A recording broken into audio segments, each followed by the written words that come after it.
Picture stepping out into the suffocating heat of a mid-July afternoon. While everyone else is in light summer wear, one woman in her 40s is layered in heavy winter thermals and thick sleep socks. For her, these layers were a survival tactic against a freezing sensation that seemed to radiate from her own bones. Her medical history showed a body under siege. By age 39, she had entered early menopause. She survived uterine cancer once, only for it to return aggressively. Even after surgery, she lived with constant pelvic pain and eyes that remained permanently, painfully bloodshot. Her behavior reflected a similar kind of internal armor. She strictly adopted masculine speech patterns and oversized clothing, seemingly intent on erasing any outward sign of her femininity. Any romantic or sexual interest from others was met with immediate, intense anger.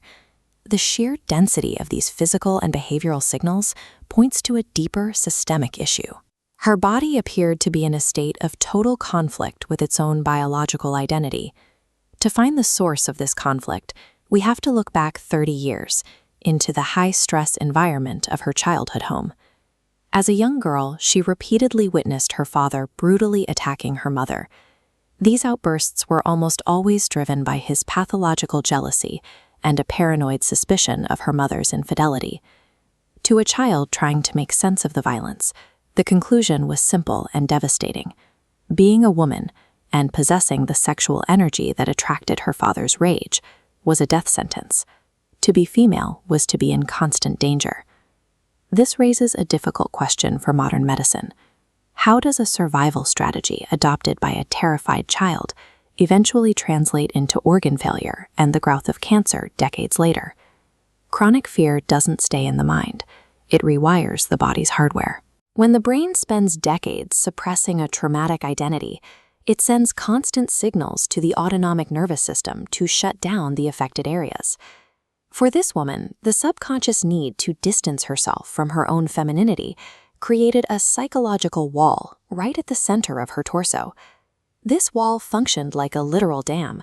It prevented the warmth and energy generated by her vital organs from circulating down into her lower abdomen and reproductive system. This sustained psychological tension kept the blood vessels and muscles of her pelvis in a state of chronic constriction.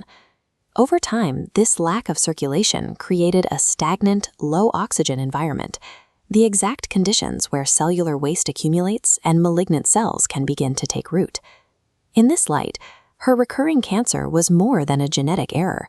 It was the physical outcome of a body that had been systematically starved of energy and blood flow for 30 years. Traditional medicine identifies this specific architecture as Songyul Hahan, or upper heat, lower cold. This diagram shows how a blockage at the waistline disrupts the body's natural balance. When vital energy is blocked from moving down, it has to go somewhere. It hits that psychological barrier and ricochets upward, flooding the upper torso and head with excess pressure. This upward surge explains her chronic symptoms. The bloodshot eyes weren't an infection. They were the result of decades of unexpressed pressure and rage being trapped in the upper body with no way to descend.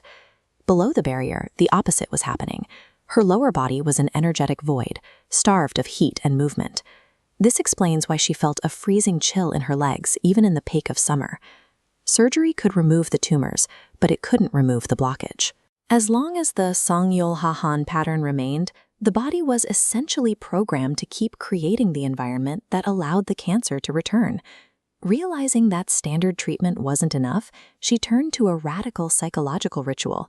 For 3 hours, she engaged in a grueling artistic performance, using movement and sound to focus entirely on her traumatized uterus. The goal was to take the shame and fear she had carried since she was a little girl and pull it out into the physical world. She wasn't just exercising, she was mourning the part of herself she had tried to kill off. During this process, she began to separate her own womanhood from the violence of her father. She started to see her femininity not as a target for abuse, but as a natural part of her own being that deserved to exist. This act of self-acceptance acted as the release valve. By finally acknowledging her own worth, she dismantled the psychological wall that had been holding back her circulation for decades. Once the mental barrier dropped, the physical response followed.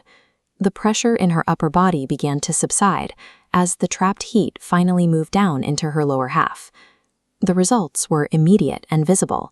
The chronic redness in her eyes cleared up, and she reported that over 90% of her long-term pelvic and back pain simply vanished as blood flow returned to the area.